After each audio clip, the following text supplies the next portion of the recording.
The last time I saw this many people in the same place, we were wrestling on the floor over the final roll of toilet paper. Well, the night's still young. Is that, do I see hard cheeses in the back? Multiple hard cheeses? Dorothy, we are not in our apartments anymore, am I right? I know that. You think I have stained glass in my apartment? I don't have spoons. It's a reference. Why are you making references? And why do you have scripts? And who are you weird people? Not you guys, you seem very nice. We had rehearsals for this. Multiple rehearsals. I don't go to class. I'm an arts major. Well, you're here now, kiddo. Time to earn our hard cheese. Work? I don't work. I'm an arts Honey, major. we know. This won't be work though. This will be fun. We're going to sing songs and tell stories about how the world suddenly ended 2 years ago and ruined just about everything everyone and anyone knew or had hoped about society and ourselves. Yay. Well, I'm sold. Plus, Mike already paid us, so. Yeah, I didn't work on those high notes for nothing. And side note, I sing some high notes. Really well, too. Oh, thanks, I'd help you, but I hate human contact. Oh, no, that's okay. I think I forgot how to hug sometime last year. So, are you with us, youngin'? I mean, I am supposed to experience professional live theater as often as possible outside of school. Maybe I can count this as a credit towards another class I won't attend mostly. Some of you are professionals, right? Well, have you been to Six Flags? I'm friends with Tweety Bird. You may be the greatest person I've ever met. If she's in, I'm in. That's the spirit. This will be great, just as long as we don't talk about politics or religion or the economy or social media or climate change or aliens. Wait, aliens? They could be listening. I think we're good. This time. We should probably actually start the show though, because it says so right here in the script. That's fair. So, formal introductions. Hi, I'm Rachel. Sycamore, Jamie, Wesley Dean Tucker, I have 3 names because I'm an artist. show off. I'm Julia. And I'm Megan, and we're so happy to be here in this huge house to perform for you and your hard cheeses. For real, it's been a while, unless you count the shower. Shower Wesley Dean Tucker is booked. He has 3 names too. No, he plays it casual. We should take a moment to set some expectations for the performance since everyone's mostly just watched Netflix and our own dreams dying for the past 20 odd months. Tonight won't be a news report. Tonight won't be a sermon. Tonight will be about what we've been through. And hopefully a little of what you've been through too, after, everything. As performers and creators, whether you're just starting out on your professional journey like me, or old and boring like Mike, things took quite a turn in early 2020. Since then, we've lived with doubt. Loss, fear. Loneliness. And questions that just keep coming. Who am I in this world? Who can I be? What can I take from this? Will things go back to the way they were before? Do I even want them to? Things happened. Things changed. Some things, and far too many people, aren't coming back. And what do we do with that? Where do we turn? How should we feel? Who should we believe? When will this end? Since this whole thing started, it seems we've been turning on the news or checking our phones or opening our email every day and asking, Now what?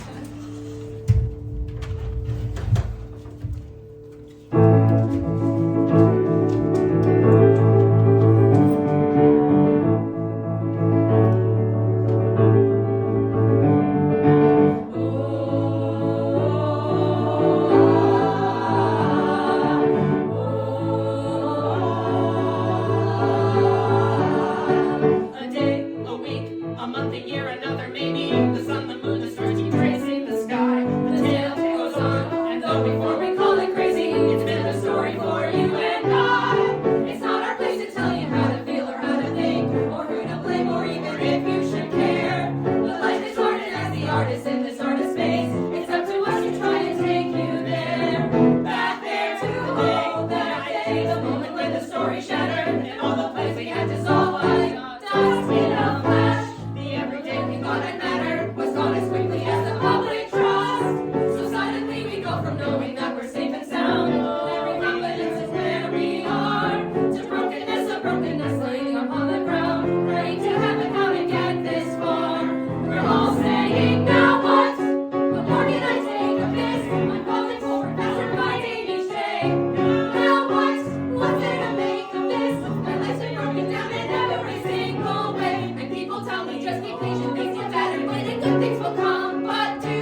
reserved, as they all are.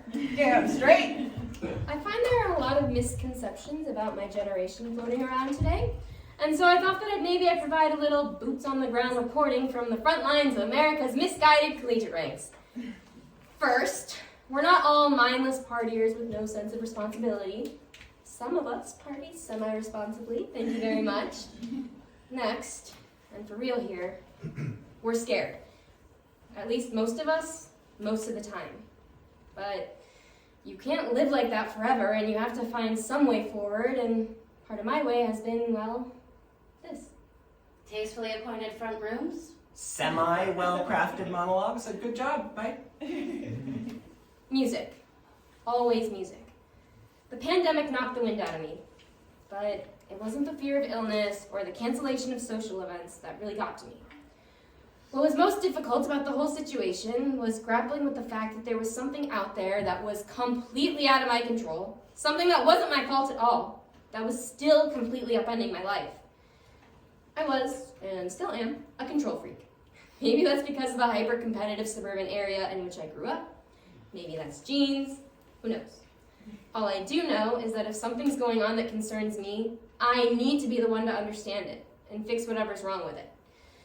And something's always wrong when you're wired like I am. Just ask my therapist. Not that this hasn't helped me out. I make good grades, I'm at a good school, and until everything changed, I thought I had a pretty clear path to a pretty good adult life. Holding down the fort, or I should say holding down every fort, even those that weren't mine, had paid off previously, so I just kept doing it. Then the pandemic hit, and everything changed, and I had time to really think about it. And I realized that while I'm still so young, I'd already missed out on so much. The pandemic taught me regret. I remember the Halloween before everything happened, while all of my friends were out, having fun and a great time.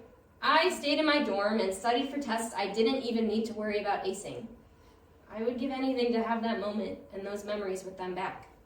Who cares about a couple of tests in the long run?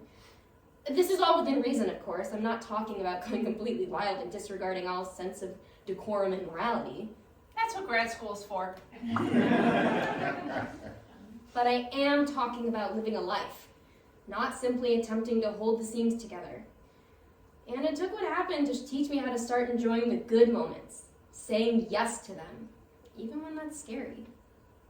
It's scary now, to be honest. To be up in front of people bearing witness to the depth of the human experience always was, and always will be, pretty frightening to someone like me. I can't control how you'll feel about what I do, or how I will feel about it afterwards. The notes are scored, the words are written, the reactions to them aren't. But I've learned, more so in the past few years than ever before, that I need to keep going, no matter what. I just want to make art, perform art, live and breathe art. Because in times like this, but really in all times, everyone needs to figure out a how and a why to survive. For me, it's been my friends. It's been stupid animal videos on the internet. It's been overpriced coffee drinks from time to time. Most of all, it's been saying yes to living and doing what drives me through the fear. Specifically and especially music. Always music. So if I have to wait a little longer for bigger stages, fine. If I have to take on a million other jobs I don't want to get there, I'll do it. If the world doesn't right itself quickly and I'm stuck performing mostly to my mirror for another week, or month, or year, I don't want that. But if it happens, bring it up. Music and I have a new understanding. We fight sometimes, but we're pals. And nothing's gonna take that away from me. Not now, not ever.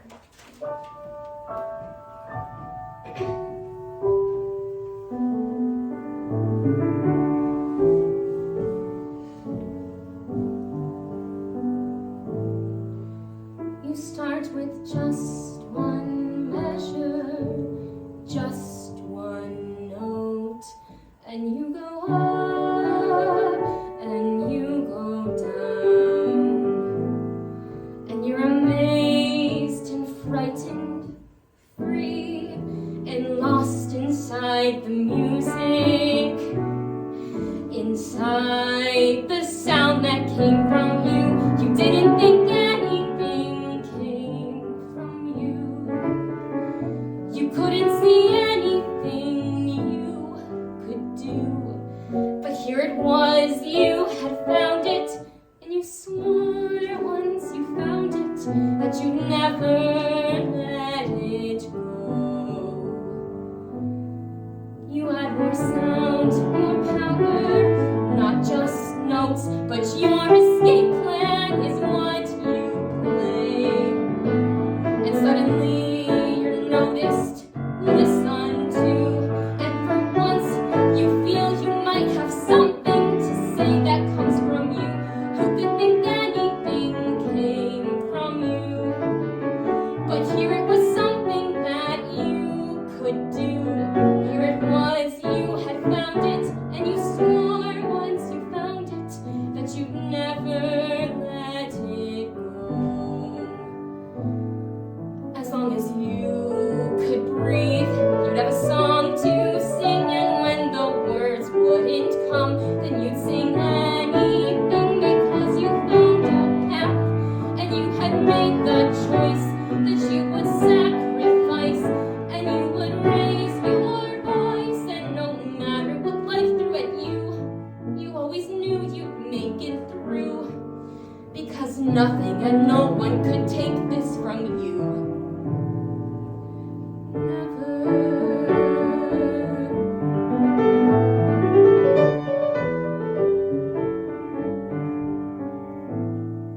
Always the clock keeps ticking, the years roll by, and you're not so young anymore.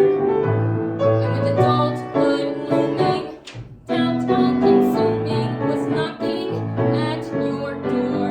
It came for you.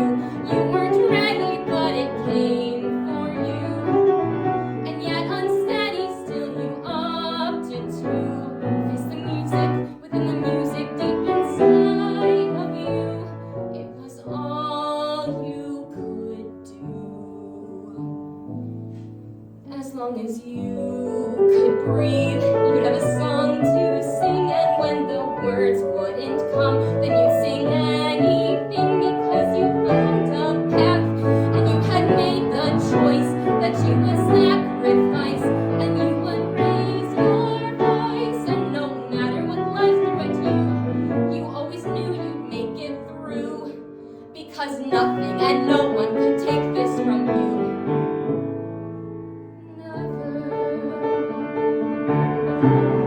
Sometimes things don't work as they should, and while you always knock on wood, there's no real way to tell right now if the will can make a way somehow. That's what this fragile world will say, and if you listen day by day, the doubt they shout can rip into the daring dreams inside of you, and you'll say never, never again will I sing my song, and you'll wonder if ever again you'll feel like you belong anywhere. As long as I can breathe, I'll have a song to sing. When the words just won't come, I'll just sing anything because I found my path, and I have made my choice, and I will sacrifice, and I will raise my voice, and no matter what life does to me, because of what I've seen, I see I need to be who I was born to be. And nothing and no one can take this from me. Never, never, never.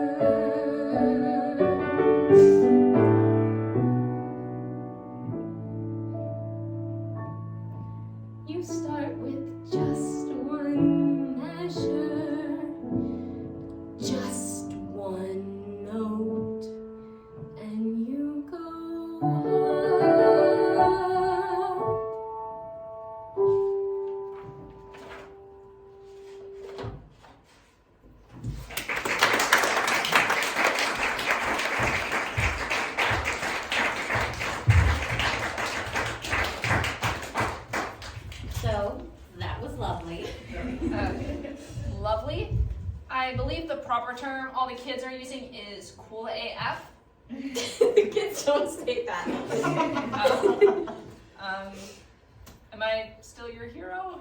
You know Tweety Bird, so we're good. Yes. It is nice to see that the younger generation is just as blissfully naive about a life as a professional artist as the rest of us. Well, if they weren't, would art even exist? I'm pretty sure it sucked for hundreds of years to try and be an artsy for a living. Yeah, you don't do it for the money and prestige. Look at Mike. At least there's costumes sometimes. Costumes do rule. And making new friends. Friends are fun. Sure, when you can actually be with them. Phone friends are getting old.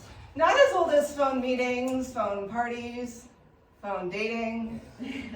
Sure, but just think how much it would suck without them. Can you even imagine a world without them?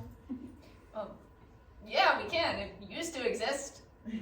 We called it the world. I don't like the sound of that. Like it or not, it's how it was. Meetings held in meeting rooms, shows done in theaters, first dates awkwardly fumbled through in coffee shops less than 6 feet away.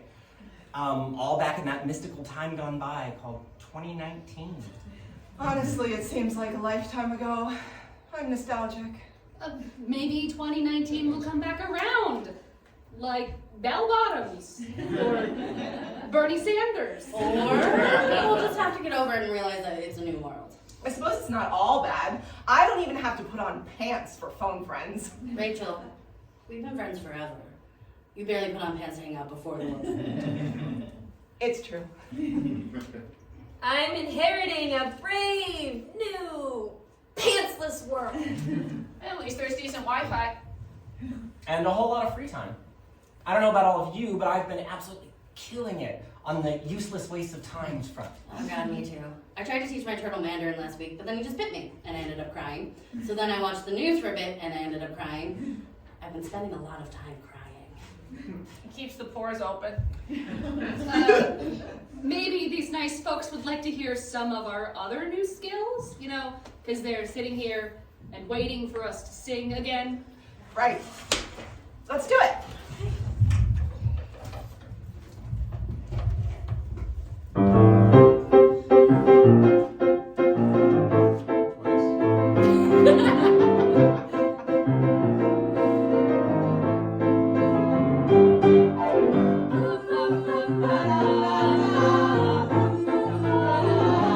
Woke up at 2, then at 4, then at 6 and 8 and 10. Watched a show for 3 and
we all need now is a friend.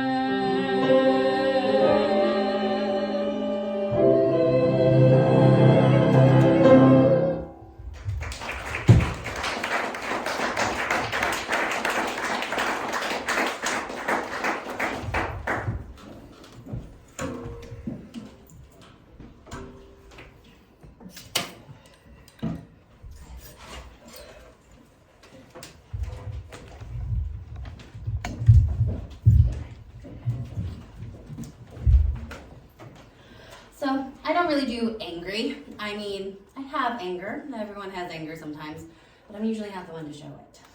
That started to change over the past year. You know what? I'm happy about it. Not happy to be angry when I am, but happy to allow myself a place to feel what I truly feel, be it positive or not, and to find my peace, even if that peace means staying away from situations and people who threaten it.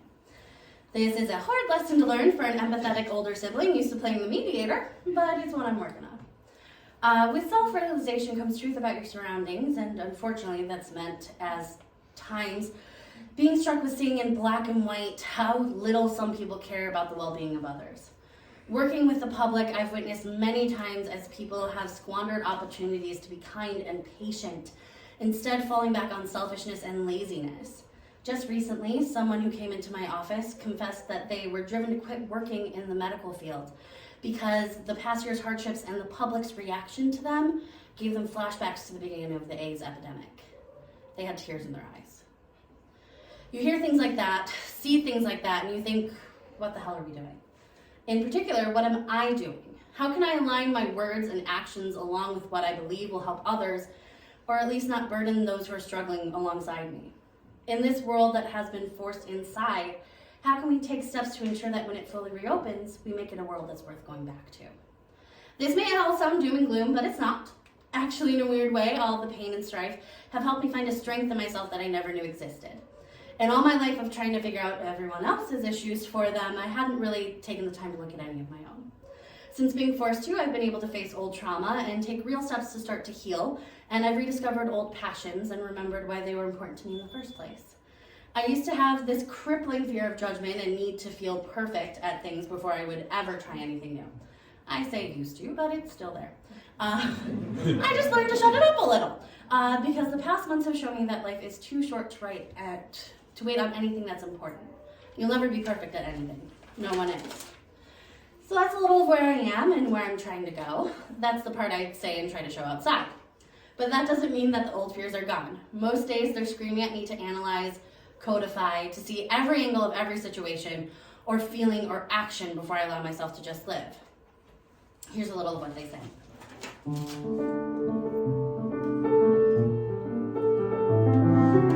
Problem's not a problem if you take it day by day. Take a baby step to start out. Pick up one and chip away at the mountain that's before you. And to get there I was taught in the myriad of classes and the shelves of books I bought. No one is untreatable. No one's case is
was too blind to see.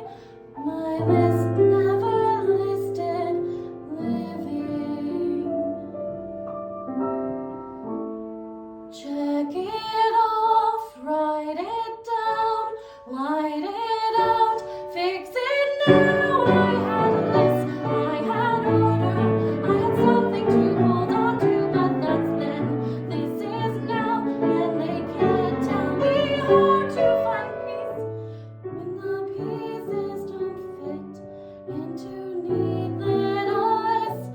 Who am I if I can't fix you? If I can't fix me, how can I fix anything?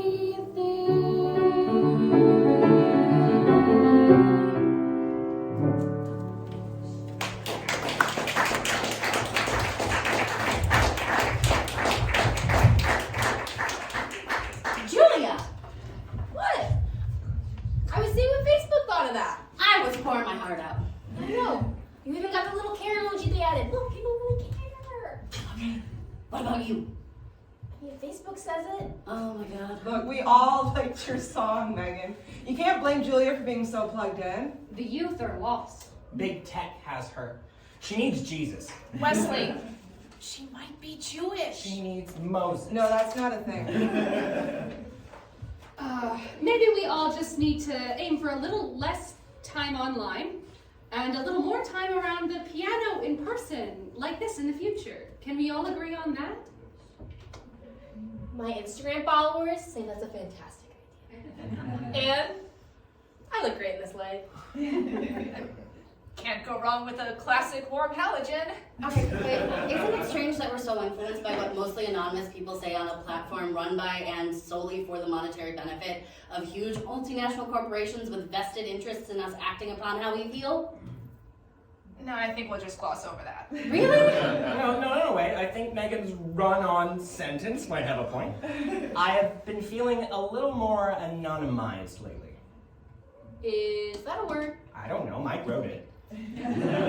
Probably not then. And it just so happens we have a song that fits these feelings. Shall we? Instagram says yes. Let's do it.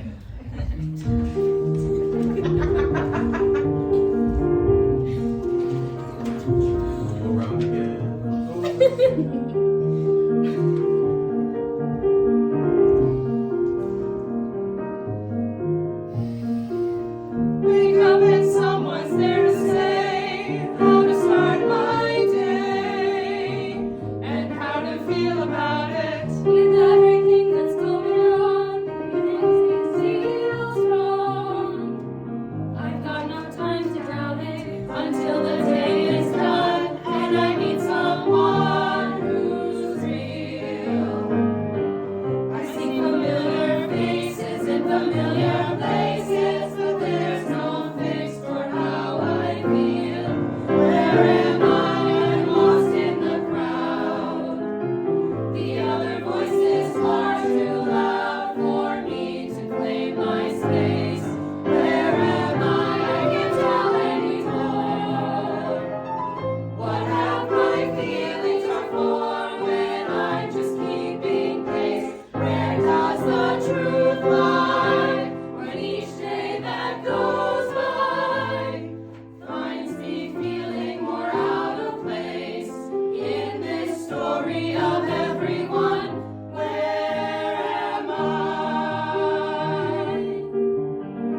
when I'm just keeping pace? Where does the truth lie? When each day that goes by finds me feeling more out of place in this story of everyone. Where am I?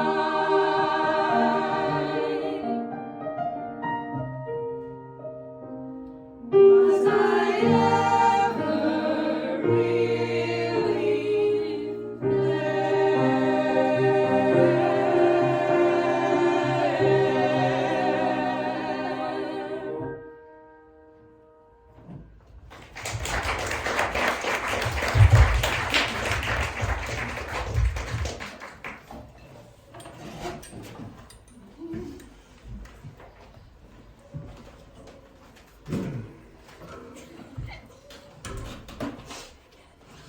Oh, no. There we go.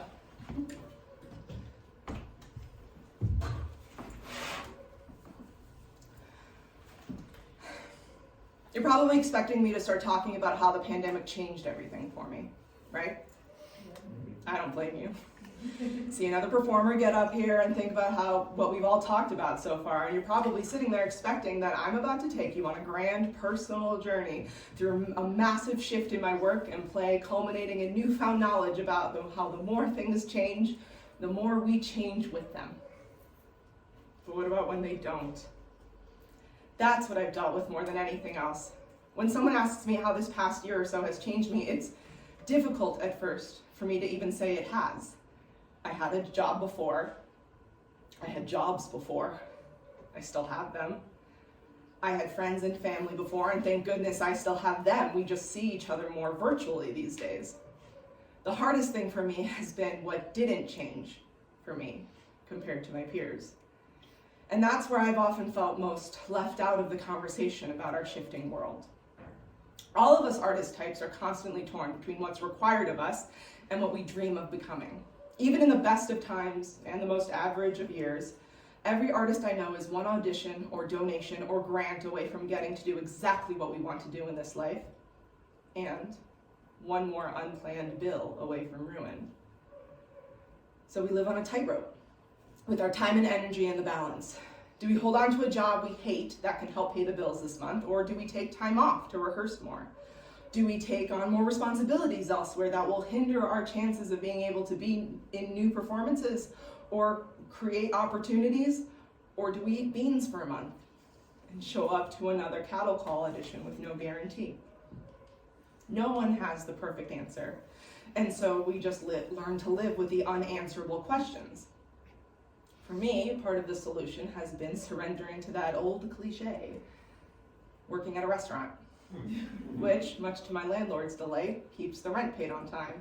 It's not glitz and glamour, but it does come with reduced price sandwiches. So I'm happy to be fed and grateful to be housed. That should be enough, right? Maybe. And for lots of people, it is. But I kept on hearing this voice throughout the past several months, and it wasn't just my roommate's Zoom meetings down the hall. You see, I'm an actor. That's how I move through the world. It's how I feel the most impactful. I've never been a farmer or a surfer or someone who collects those horrifying mugs that resemble historical figures, but I'm imagining that they all have the same kind of disease. Maybe they'll make a pill someday that if you want, you can take it, and it will tell the part of your brain that powers your need to do financially irresponsible but soul-feeding exercises to shut up. But Pfizer's pretty busy making bank in other areas currently. So I'm stuck with the brain I got. And the brain I've got keeps feeding me guilt. Guilt and questions like, have I set myself up the right way? Am I doing the right thing? Should I be doing more right now? Do I even count anymore as a professional artist? That's the best one. You see, when my friends lost big gigs when it all hit the fan, I didn't, because I hadn't booked anything recently. And while everyone around me was understandably horrified about what their finances and lives were going to look like going forward, I kept chugging along at my service job. I should have felt great, right? I should have felt responsible and lucky and maybe even a bit proud that my life wasn't totally crumbling around me. But I didn't.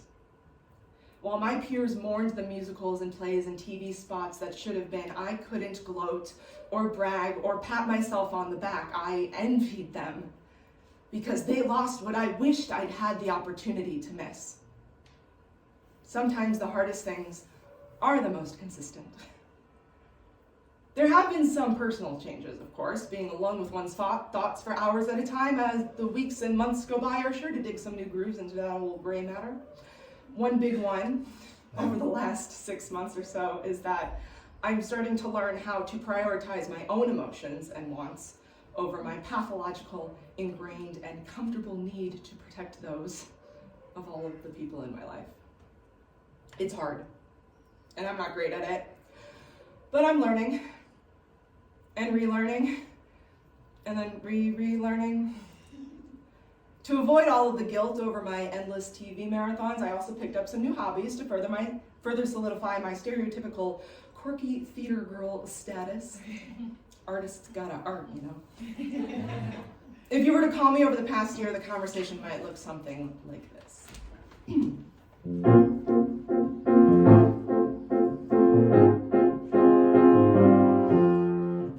So I knit now. I know how typical and lame, but I love it just the same. I made a sock. The world is over. So this weekend, are we zooming our whole meal or just the main course? What's the deal? Is there a dress code? Since we'll all be all alone, watching phones in our own home, I kinda miss life. I kinda miss the crappy dating. No, I don't.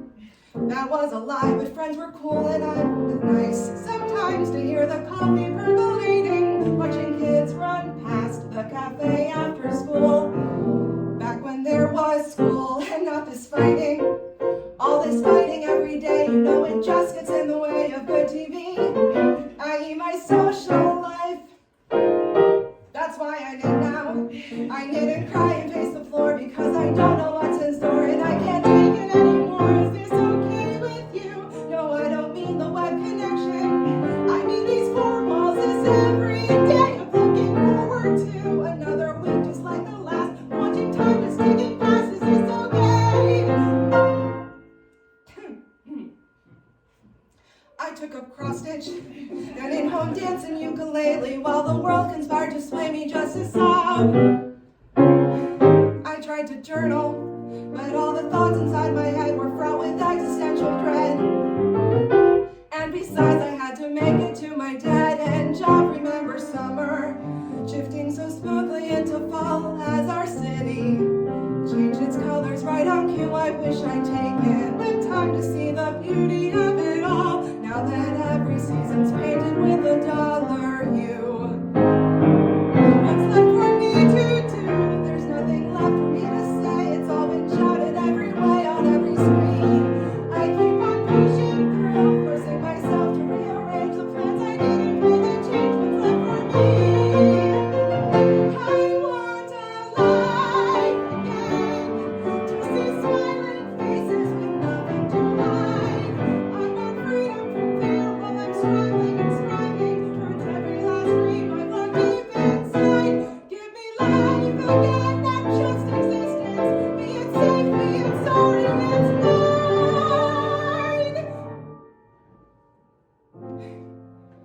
We disconnected somewhere, and I'm not talking about the Wi-Fi.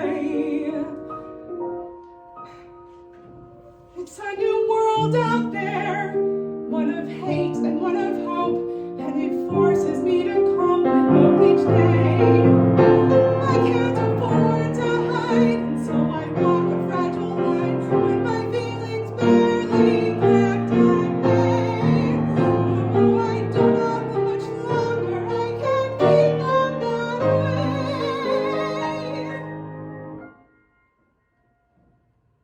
And so I knit now that I can do. So I can show you my sock and you can show me your cat, and we will both hurt a lot, but we won't talk about that. And I'll keep hoping to see you for real.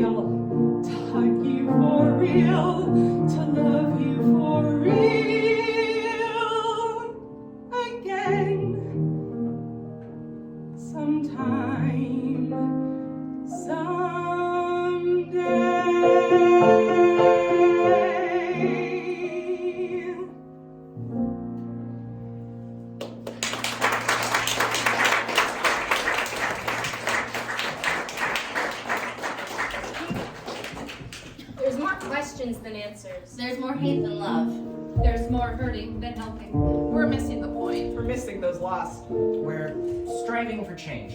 It's been too long. There's no end in sight. There's no plan to end it. And what about when it does? What happens then? Will we remember? How to live? How it felt? How it should. Who was hurt? Who we are. And why?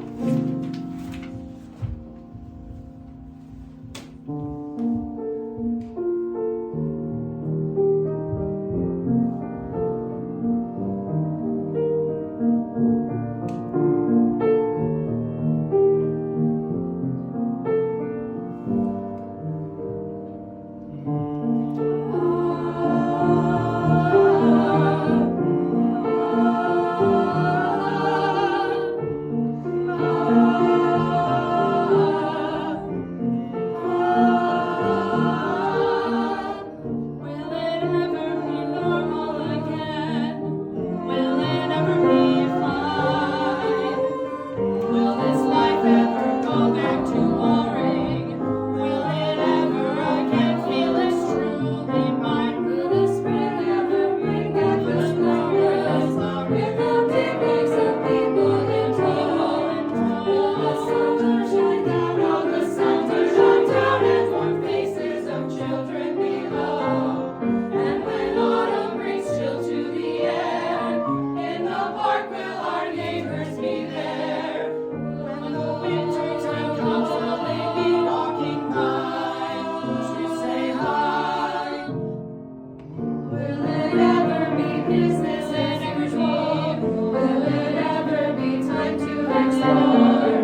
Just like everyone, I lost a bunch this past year and a half. I missed out on social gatherings, fun trips downtown, vacations, gigs I could have gotten. But if people ask me what I'm missing most since this pandemic started, none of that even registers. See, last year, the closest friend I've ever had died of cancer. Thanks to the COVID lockdowns and gathering restrictions, his memorial couldn't be held until recently. The whole time frame, the usual traditions of gathering and mourning together with others, everything was just off. As if having someone dear to you dying ever feels on, but you get what I'm saying. He was not only my best friend, but the first person I could truly collaborate with creatively. He'd see what I was doing and contribute his gifts to make it even better. He left so many of our artistic projects unfinished, and he wanted me to finish them. No pressure, right? I know it's what he wanted, but I don't know how I'll ever find people to fill his shoes. When you're a creator, your works are your babies. It's hard to find anyone to share them with, and once you do, they're family. Sometimes closer. People have said that grief doesn't end and doesn't leave.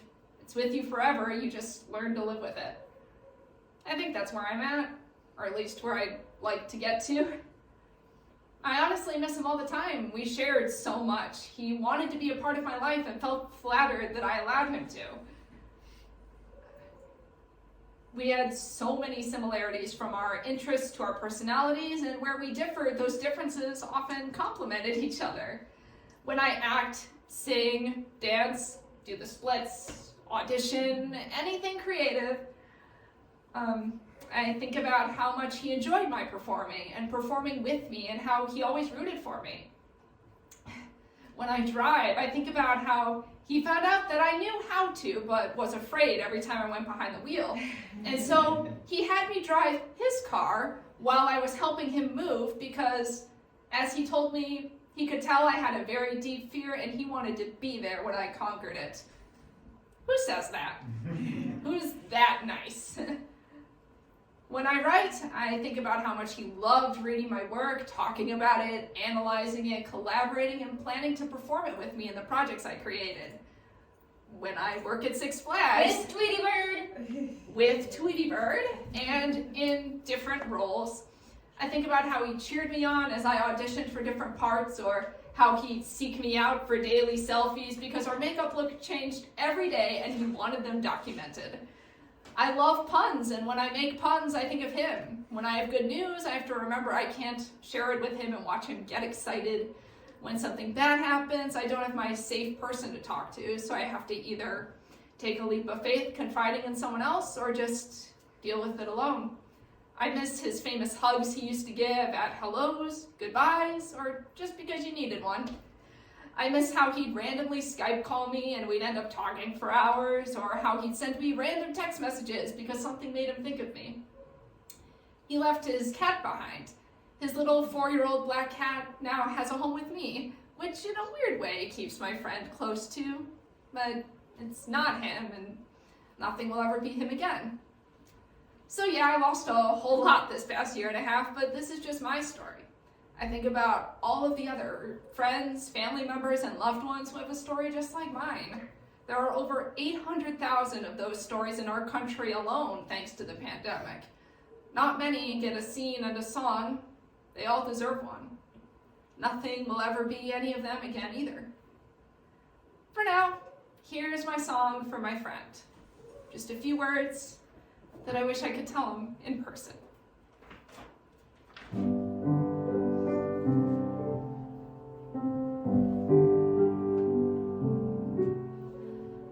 I know what you'd be thinking. I know just what you'd say.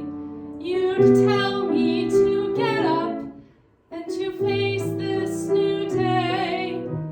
I can almost feel the words. I can almost see your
me, most of the last year was business as usual.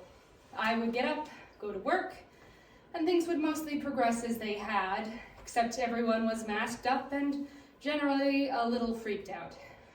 See, I'm not a frontline healthcare worker or a grocery store manager. I'm a banker. A banker. She's the man. Who let her in there? Now hold on. It's just until I book more shows. You're certain? You can't be in our club if you're fiscally responsible. Oh, trust me. We're watching you. And so is Facebook. And so is God. Yeah, Facebook. What? Carry on. Okay, so like I was saying, I'm a banker. And over the past year, I have done everything that was asked of me at work. Helped process payroll protection loans, answered calls from terrified customers wondering when their stimulus checks were going to come in, and covered long emergency hours for departments I had never even heard of because they just didn't have the staff to continue otherwise. In my free time, I did everything that I was supposed to as well. Shopped at local businesses, avoided large crowds, stayed physically distanced, all of it. Except that for me, that was also business as usual because I have some severe social anxiety. And the fear that kept me from following my dreams as a musician and an actor worked to my advantage for once in my life. For the first time, everyone else was playing by my rules. Don't want to go out? Great. Neither do I. You don't want to be in the same room? Perfect. I was planning on leaving anyway. No in-person gatherings for the foreseeable future. Your nightmare is my staycation. And so it went for a while. But what I could never have expected to happen did. As the world around me started to function according to my usual fears, the space and time away from society at large gave me a chance to really look at why I held on to those fears for so long. And I found out that while they were regulated temporarily for everyone, I don't really need them forever. So I started to do something about it. I started auditioning again and recording music with others and starting up conversations with random people, which might seem incredibly mundane, but it was a huge step for me. I know that I would have changed in the past year no matter what. That's just how life goes. But if things had simply gone on around me the way that they usually do, I wonder what I would have changed into. Would I still be scared of really living? Would I still be hiding from opportunities to be my true self? Would the walls have grown even higher? Would the boundaries harder to contest? I'm not where I want to be. Not yet. But where before I could only dream of the path, now I feel like I'm walking it. I have a long road ahead, as all of us do, but I'm not just standing by any longer. Day by day, I'm getting there.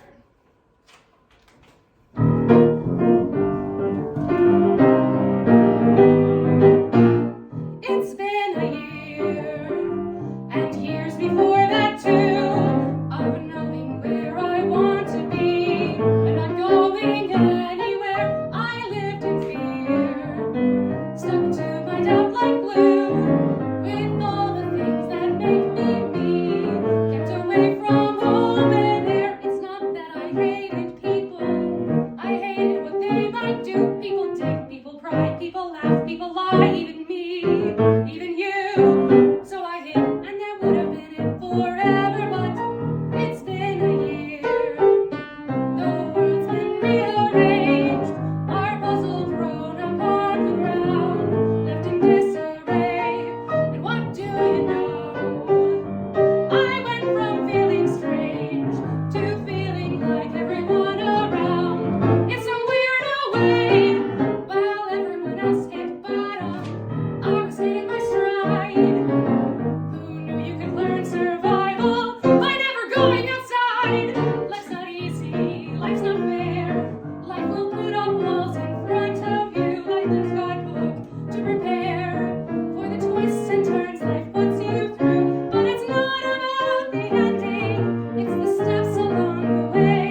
have more fun parody songs and less handshakes. Oh, there's your campaign slogan right there. No, I mean it. Why do I have to shake your hand? It's weird. And strangers' hands are gross, and I don't like it. Thank God for COVID. On that front. Far less handshakes. But it's just what people do. Yeah, but why? I get 1,000 years ago, or whatever, but why now? It doesn't do anything but make people uncomfortable. All limp hands and crushing hands and dry hands and claiming hands. It's a nightmare. The man is making some sense. I've got more. Why do we have to work useless corporate jobs? Who created money? Why didn't we stick with fair trade for fair services? We live in the future. We've sent people to space. Why can't we figure out a better way to place different people into fields that suit their actual skills and personalities, rather than throwing everyone into a big blender we call society and scramble for scraps? Why is it so crazy to stop and think about these things? Why is every structure underpinning our education and work system so monolithic and beyond question? Why does everyone just accept terrible situations as immovable objects without recourse? I should probably mention here that I've dealt with anxiety and depression for a while. No kidding. You too? There's a lot of that going around. Well, my version means that I have a huge issue dealing with these things. You see, I'm a bit different. Not quite autistic, but certainly neurodivergent. So the things that most people just take for granted don't always fly with me. Ironically, what this meant was, while it was doing the opposite for so many, COVID actually gave me room to breathe. Unemployment was a magical gift. Because for once, as an adult, I could exist and create.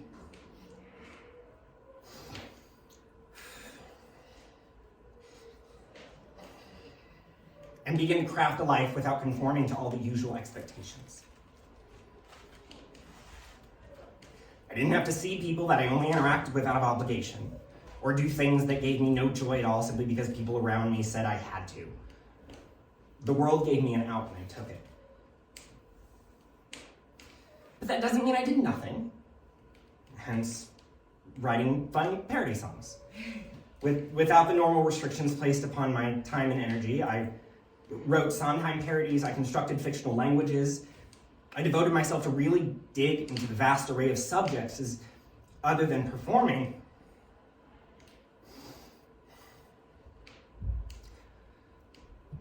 Learning has been the only thing that's ever consistently made me happy.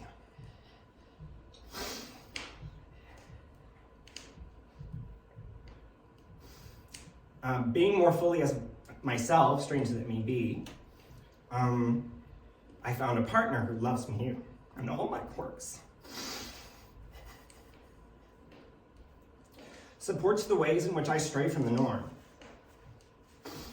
Where I think I don't fit in, he says I'm brave.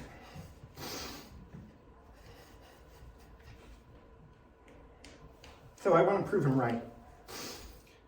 So it's been a year of change, of self-reflection and acceptance. Even though the anxiety and depression still rear their ugly heads from time to time and the noise in my head can periodically be infuriating, I'm learning how I can create a life I truly want to live for years to come.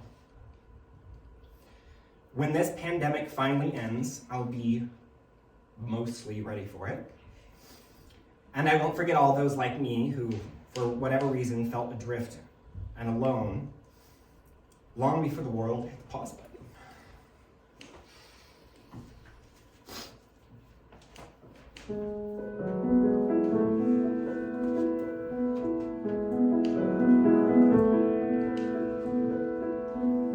Before all this, before the world just up and quit, I might have said, maybe it should. I know that sounds bad, but it wasn't out of spite. At least I think not quite. But life's for those who can fully live, and I wasn't sure I ever would. I'd look around the streets downtown and feel alone in the biggest crowd. But now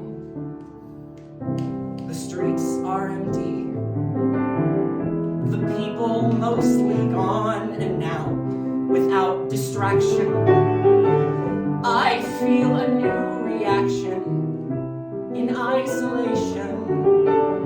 My world's rotation tilted, and now in shifted space, I'm not so out of place anymore.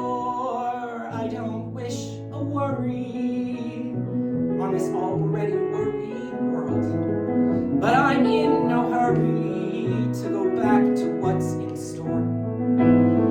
As I walk the streets tonight, my wish in this dying light is we remember those who were lost before.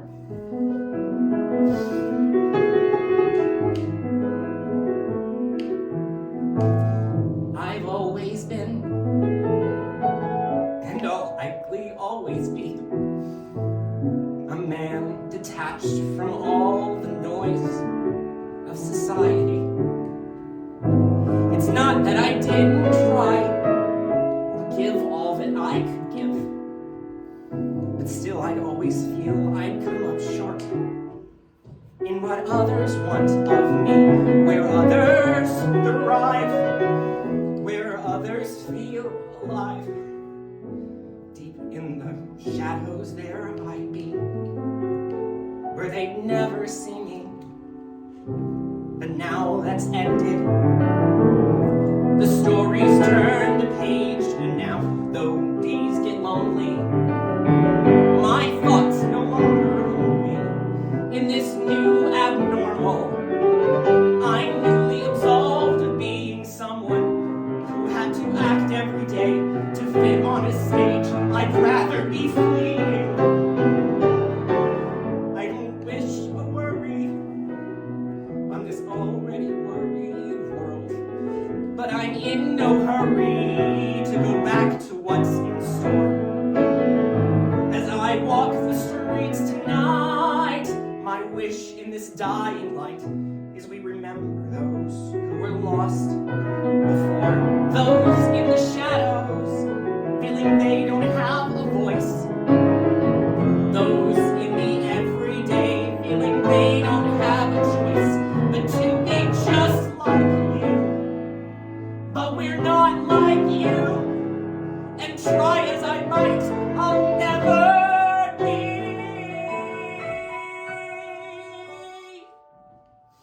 We'll always be different, them and me.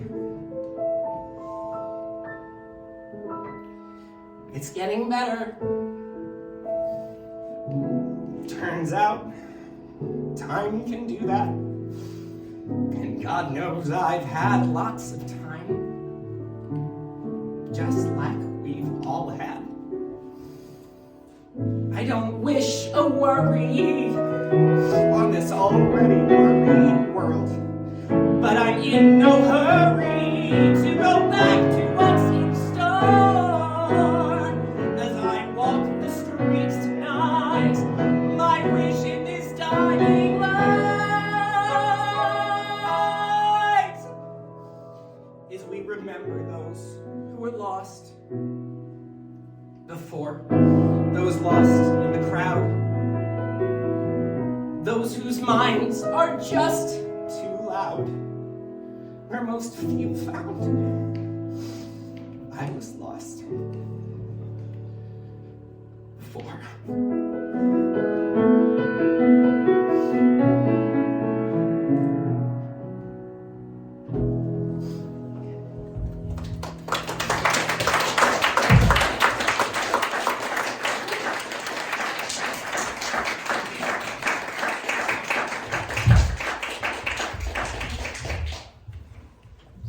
Think we've done it, folks? A show. A real show. Like Pinocchio, with lyrics. Pinocchio already had lyrics. The Okay, fine. Like War and Peace, but significantly shorter. And thank goodness for that. I think that guy's fallen asleep. Aw, bless him, soothed by our velvety voices. Or Cabernet. Cabaret. Either way, we win. I suppose it's time to wrap it up then? I guess so. I don't really want it to, but I might have to hug someone. You said it. I think here would be a good place to guilt trip the people into continuing to supporting the arts, especially in this time with, look, it's right here in my script that I'm reading. Seriously though, thank you. To everyone here with us tonight, and everyone on the live stream, thank you. Because of people like you, who continue to support people like us, I can keep dreaming. I have a place to be imperfect. I know that I matter. I know I'll go on. I'll be brave. I'll be myself. It's gonna take all of us. Not just to get through this pandemic.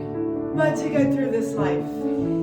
So, although we didn't come here tonight to preach, praise, or condemn, I hope we entertained. We hope you stay safe.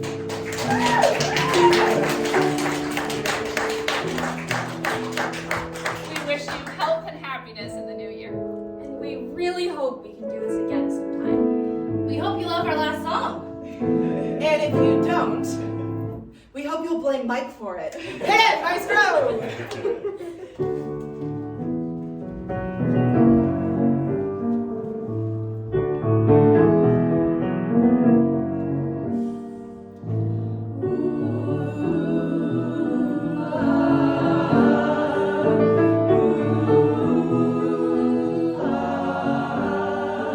We all have our plans, but people's plans rarely last. It's out of your hands, come on your diet.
don't have enough money for an orchestra. So here I am. Okay. Let's take individual bows then from this side. This is Megan, Mrs. Sycamore, Mrs. Julia, and that's Rachel, and that's Jamie, and that's Wesley, and all of us together.